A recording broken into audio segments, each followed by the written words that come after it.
السلام علیکم ورحمۃ اللہ وبرکاتہ۔ سورہ حدید کی آیت کریں گے آج ہم 15۔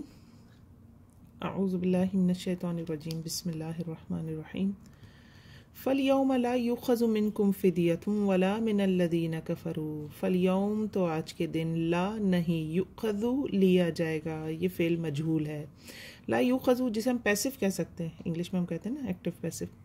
لا یؤخذ نہیں لیا جائے گا، منکم تم سے، فدیۃ کوئی فدیہ، ولا اور نہ، من الذین ان لوگوں سے، کفروا جنہوں نے کفر کیا۔ کیا بات ہو رہی ہے؟ پیچھے جو ہم نے آیات دیکھی تھی اس میں تذکرہ تھا پل صراط کا، پل صراط پر جو اندھیرے ہیں ان کا، اور پھر کس کو کتنا نور کس عمل کے بدلے دیا جائے گا اس کا۔ پھر اس کے بعد ہم نے دیکھا تھا آیت نمبر 14 میں وہ وجوہات جن کی بنیاد پر انسان آخرت میں حشر کے میدان میں نور سے محروم ہو جائے گا۔ تھوڑا سا اس آیت کو ایک دفعہ دوبارہ دیکھتے ہیں۔ اس میں کیا تھا کہ مومنین اور منافقین ساتھ ساتھ ہوں گے۔ ایک جو مسلمان کا ٹیگ ہے دنیا میں جو سب پہ لگا ہوا ہے، اس میں مومنین بھی ہیں، منافقین بھی ہیں، لیکن حشر کے دن مومنین کو نور دے دیا جائے گا، منافقین کے پاس نور نہیں ہوگا، اور وہ مومنین کو پکاریں گے کہ ہم تمہارے ساتھ ہیں، دیکھو دنیا میں بھی، تو اب ہمیں تم تھوڑا سا نور دے دو اپنے نور میں سے۔ تو انہیں جواب دیا جائے گا کہ کیا جواب دیا جائے گا کہ نور تم بھی جمع کر سکتے تھے۔ قالوا بلا ولکنکم فتنتم انفسکم، لیکن تم نور کیوں نہ جمع کر سکے دنیا میں، کیونکہ تم نے فتنے میں ڈالا اپنی نفسوں کو، تم موقع پرستی میں لگے رہے، تم شک کا شکار رہے، اور تم دھوکے، تمہاری جو خواہشات تھیں انہوں نے تمہیں دھوکے میں ڈالے رکھا۔ وغرتکم الامانی حتی جاء امر اللہ، یہاں تک کہ موت آ گئی۔ وغرکم اور دھوکے میں ڈالا تم کو کس نے؟ باللہ اللہ کے معاملے میں، غرور شیطان نے، دھوکے باز نے، جھوٹے نے۔ تو اب انہی سے مزید منافقین سے بات کی جا رہی ہے۔ فَالْيَوْمَ لَا يُؤْخَذُ مِنْكُمْ فِدْيَةٌ، تو آج کے دن چاہے تم فدیے میں کچھ بھی دے دو، کچھ بھی دے دو، وَلَا مِنَ الَّذِينَ كَفَرُوا، اور کفار بھی کچھ دے دیں، یعنی منافقین اور کفار چاہے قیامت کے دن فدیے میں زمین بھر سونا بھی دے دیں تو وہ ان سے قبول نہیں کیا جائے گا۔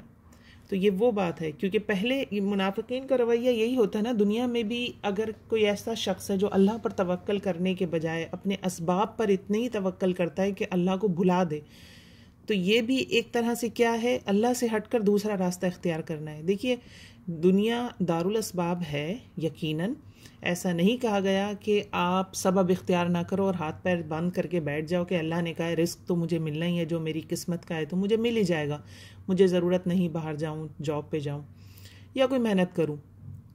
ایسا نہیں ہے اسلام میں ہے ایکل و توکل، پہلے باندھو پھر توکل کرو۔ اس میں ایک واقعہ ملتا ہے نا ہمیں حدیث کے حوالے سے کہ ایک صحابی آئے تھے آپ صلی اللہ علیہ وسلم کے پاس، تو اپنا اونٹ انہوں نے باندھا نہیں، اندر آئے اور آپ صلی اللہ علیہ وسلم کے پوچھنے میں بتایا کہ نہیں میں اونٹ کو اللہ بھروسے چھوڑ کر آیا ہوں، تو آپ صلی اللہ علیہ وسلم نے کیا فرمایا؟ ایکل و توکل، پہلے اسے باندھو پھر توکل کرو۔ تو اسباب اختیار کرنا ضروری ہے، لیکن ہوتا ہے کیا ہے کہ کبھی کبھی ہم دنیا میں اتنے مگن ہوتے ہیں کہ ہم اللہ کی ذات کو بھول جاتے ہیں اور اپنے اسباب کو ہی سب کچھ سمجھتے ہیں۔ یہ منافقت کا ایک رویہ یہاں سے بھی پتہ چلتا ہے کہ پہلے وہ آپس میں ایک دوسرے کو پکاریں گے، کہ کہیں گے کہ ہمیں کسی طرح سے تم نور دے دو، اب کچھ سمجھ نہیں آئے گی نا کہ کیا ہوگا، ایک نا امیدی ہوگی، اور پھر اگر اب اللہ رب العزت فرما رہے ہیں کہ آج تم منافقین سے نور مانگ رہے ہو، منافقین تو انہیں منع کر دیں گے، ایک انہیں آواز بھی دے دی جائے گی، آواز بھی لگا دی جائے گی کہ آج کچھ نہیں ہونا تمہارے ساتھ۔ پھر مزید اللہ رب العزت کی طرف سے یہ بھی بتا دیا جائے گا، دنیا میں بھی اللہ کو بھولے بیٹھے رہے، دنیا کو ہی خدا بنا لیا، دنیا ہی سب کچھ تھی، اب دنیا برابر سونا بھی مل جائے اور اسے فدیے میں دینا چاہے منافقین، اور یہاں کافر بھی مینشن کر دیا گیا، کافر، تو وہ قبول نہیں کیا جائے گا۔ اور ایسا ہوگا، یہ ڈائلاگز ہوں گے آخرت میں کہ اللہ رب العزت سے جب بات ہوگی تو اللہ رب العزت فرمائیں گے کہ اگر تمہیں اتنا سونا دے دیا جائے تو کیا تم فدیے میں دے کے اس سے بچ جاؤ گے؟ تو اس طرح کے لوگ کہیں گے ہاں رب العزت ہم فدیے میں دے دیں گے، سارا کچھ ہمیں مل جائے ہم دے دیں گے۔ تو اللہ رب العزت فرمائیں گے کہ میں نے دنیا میں اس سے کہیں کم تم سے مانگا تھا۔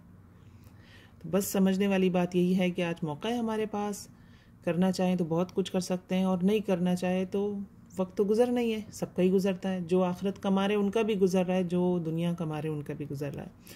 تو فَالْيَوْمَ لَا يُؤْخَذُ مِنْكُمْ فِدْيَةٌ وَلَا مِنَ الَّذِينَ كَفَرُوا، اور اس کے بعد کیا کہا جائے گا؟ مَأْوَاكُمُ النَّارُ، مأوا ٹھکانہ ہے، کم تمہارا، النار آگ ہے اب تمہارا ٹھکانہ، کچھ نہیں ہے، صرف کیا چیز بچی ہے اب تمہارے پاس؟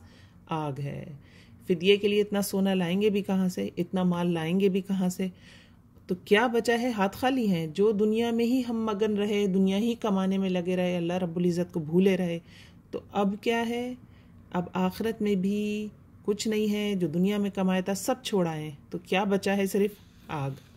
اگر ہم یہ مدنی سورہ ہے اور مدینے کے حالات کے حوالے سے دیکھیں تو منافقین کا ایک طرز تھا نا، وہ موقع پرستی. اس میں ابھی پچھلی آیت میں بھی ہم نے دیکھا وَتَرَبَّصْتُمْ، موقع پرستی کرتے تھے. دنیا کا فائدہ ملتا تھا تو فوراً لپک جاتے تھے. کسی غزوے میں شرکت کا معاملہ ہو یا کوئی اور معاملہ ہو، جہاں دنیا کا فائدہ نظر آتا تھا وہاں وہ لپک جایا کرتے تھے. تو اب دنیا ہی تھی، دنیا میں کمایا، دنیا میں چھوڑا ہے. تو اب یہاں کیا بچا ہے؟ مأواکم النار، ٹھکانہ ہے تمہارا. ہیا، وہ یہ جو آگ ہے نا، یہ عربی میں مؤنث ہوتی ہے، اس لیے ہیا آیا. ہیا کو آپ ٹرانسلیٹ کر سکتے ہیں شی سے. انگلش کا جو لفظ ہے نا SHE، شی، اسے ٹرانسلیٹ کر سکتے ہیں. ہیا وہ مولاکم، تمہاری کیا ہے؟ مولا ہے. وبئس المصیر، اور بدترین انجام ہے. مصیر کہتے ہیں لوٹ کر جانے کی جگہ کو، ٹھکانے کو، اور وہ تمہارا بدترین لوٹ کر جانے کی جگہ ہے یا ٹھکانہ ہے یا انجام ہے. تو اب کیا بچا ہے؟ اب صرف آگ بچی ہے اور کچھ نہیں بچی. اللہ ہمیں اس سے محفوظ رکھے اور وقت کو صحیح استعمال کرنے کی توفیق عطا فرمائے. السلام علیکم ورحمۃ اللہ وبرکاتہ.